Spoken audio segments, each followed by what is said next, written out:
Last week, a Fox 13 News investigation revealed the Salt Lake City Police Department consistently responds too slowly to the most urgent 911 call. Now this evening, the Salt Lake City Mayor's office and City Council are responding.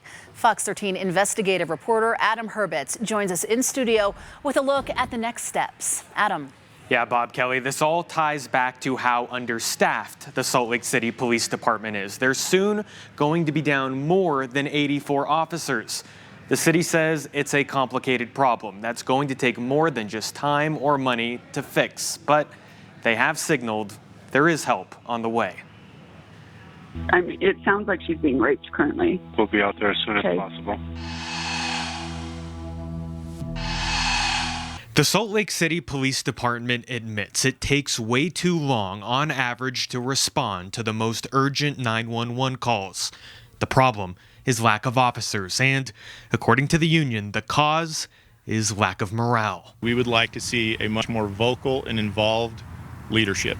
When the union talks about a failure in leadership, they're not necessarily referring to the mayor. Mayor Mendenhall has never promoted the idea of defunding the police. Instead, some officers are frustrated with the chief, who they believe has not done enough to publicly or privately support his own officers. Chief Mike Brown has continued to avoid an interview with Fox 13 for months. The reasons we've been given are that he's either not interested or too busy to address the topic. I've never seen the police department in such bad shape, to be honest, ever. Salt Lake City Council member James Rogers at a public meeting on Tuesday said he thinks one of the best ways to improve morale is to finally pay officers in our state capital city what they deserve. When you take care of your employees, they'll take care of you. When they feel like they're being supported, they're absolutely going to go out and they're going to do their job 100%. Morale is a problem.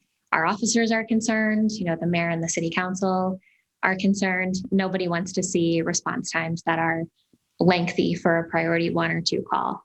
Officer contract negotiations between the city and the union are ongoing, but the mayor's chief of staff agrees the department needs to be appropriately staffed and officers need to be paid appropriately, something Mayor Mendenhall has factored into her proposed budget. Just looking at a pure number doesn't really tell the story. If people want to see change, there is change beneath those numbers. Salt Lake City Council Chair Amy Fowler also released a statement in response to last week's investigation. Quote, "It is distressing to hear of any victim of a crime and a slow response time by the police department. The shortage of officers is a top priority as we review the mayor's recommended budget for PD and the city as a whole." Remember, even if the city council approves the mayor's budget, allowing the department to hire more new officers, it takes almost a year for those officers to be trained and out on the streets.